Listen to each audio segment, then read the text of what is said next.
Hello and welcome to Win Science. अभी अभी मैंने इससे पहले वाला लेक्चर रिकॉर्ड किया है। Now I am recording vertebrata वाला lecture. You are watching win science and अब हम पढ़ रहे हैं diversity in living organisms chapter का लास्ट वाला पार्ट, वो है वर्टिब्रेटा। वर्टिब्रेटा में 6 क्लासेस है, वो अब हम पढ़ने वाले हैं। पहला है साइक्लोस्टोमाटा।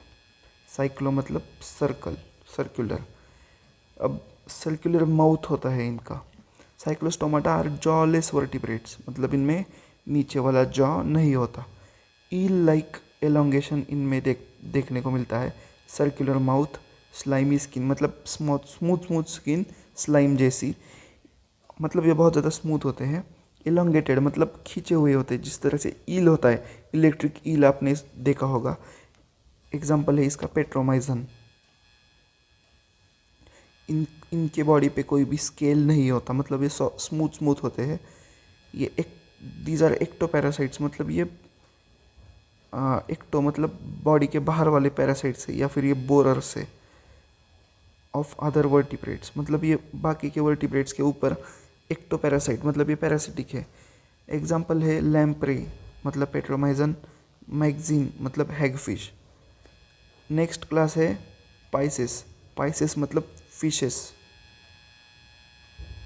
पाइसेस आपने वो 12 राशि चक्र को क्या बोलते हैं हम, ज़ोडिएक साइंस में भी पाइसेस देखा होगा, तो ये Pisces. These are fish exclusively aquatic animals, मतलब आपको कभी भी फिश ऐसे वॉकिंग करता हुआ नहीं दिखेगा जब तक आप स्पॉन्ज बॉक्स स्क्वायर पैंट्स नहीं देखोगे, because sponge box square pants पूरा का पूरा पानी के नीचे ही है, तो वहाँ पे मछलियाँ वॉक कर लेती हैं।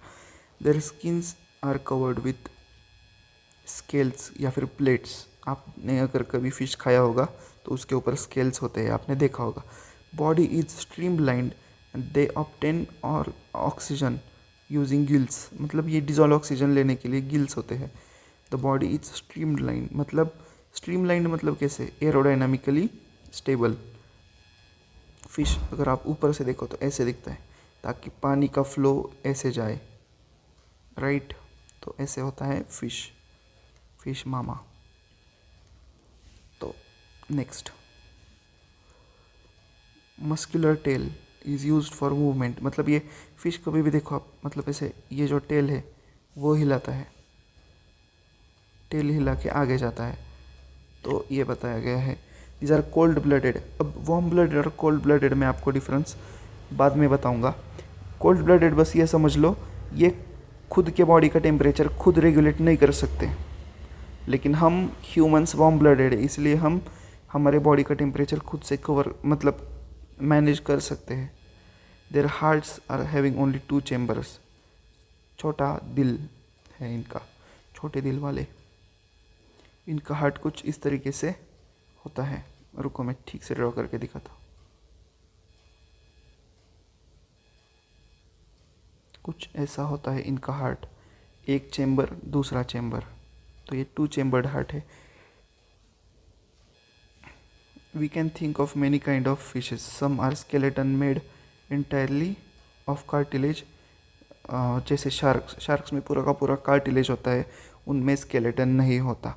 बल्कि कुछ ऐसे भी होते हैं जिनमें स्केलेटन और कार्टिलेज दोनों होते हैं। एग्जांपल है टूना एंड रोहू। देखो ये शिप्स के एग्जांपल्स, कॉलिडॉन मतलब डॉग फिश, स्टिंग रे, इलेक्ट्रिक रे मतलब टॉर्पीडो। टॉर्पीडो मुझे नाम बड़ा पसंद है, वो मिसाइल का भी नाम है। ये लायन फिश, ये है एंगलर फिश, ये है मैंड्रियन फिश।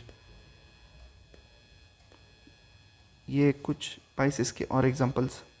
ये मोस्ट ऑफ द टाइम्स ये सारे स्केलेटल है, स्केलेट मतलब जिनमें स्केलेटन दिखता है आपको। अगर आप नॉन वेज खाते हो, मतलब मच्छी वगैरह खाते हो, तो आपको ये चीज़ें थोड़ी थोड़ी पता होगी। एम्फीबिया, एम्फीबिया मतलब, एम्फी मतलब क्या, 2 जगह रहने वाले। एम्फी मतलब मल्टीपल लिविंग। एम्फीबिया ऐसे होते हैं ऑर्गेनिजम्स जो differ from fishes in the lack of scales, मतलब इनमें स्केल्स नहीं होते। They have mucus glands on the skin. इनमें 3 चैम्बर वाला हार्ट होता है, 3 चैम्बर वाला heart. Respiration is through gills, मतलब गिल्स की मदद से रेस्पिरेशन इनमें हो जाता है।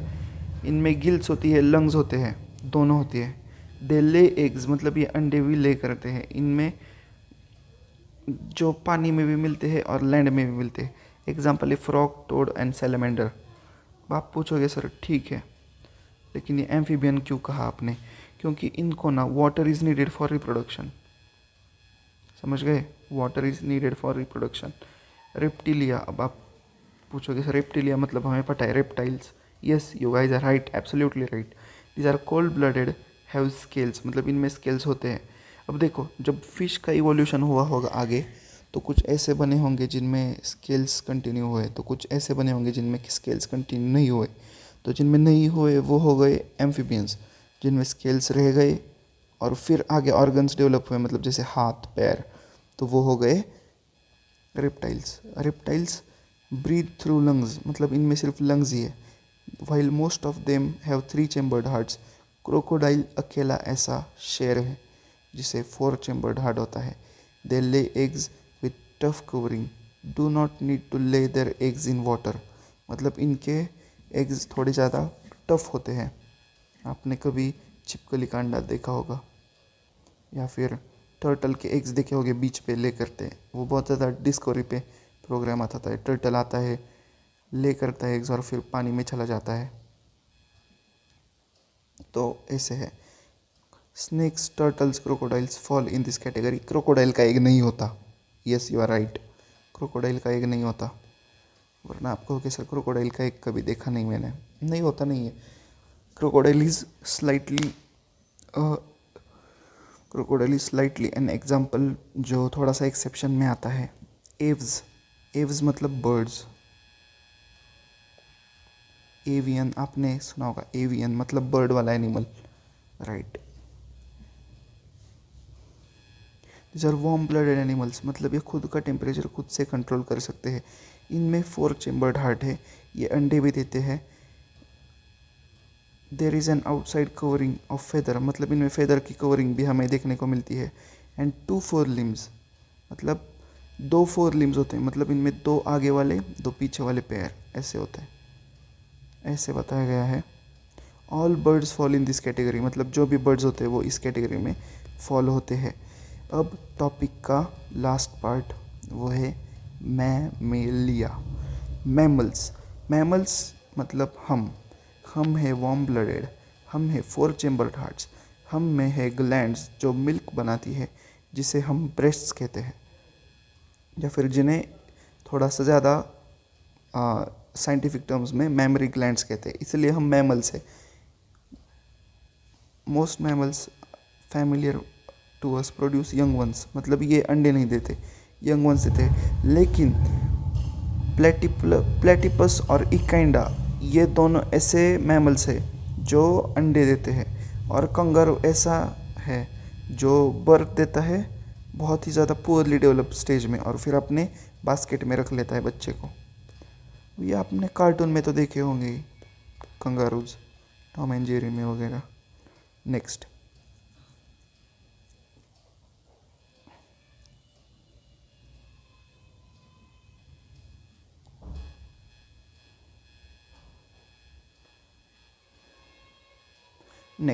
अब ये पूरा का पूरा टेबल हम पढ़ेंगे। एनिमल्स जो सेलुलर लेवल तक रह गए उन्हें हमने कहा पोरीफेरा, जो टिश्यू लेवल पर रह गए उन्हें हमने और एक कंडीशन रख दी कि जो नो बॉडी कैविटी, थोड़ा सा कैविटी मतलब झूठा कैविटी, और एक है जिनमें पूरा का पूरा कैविटी।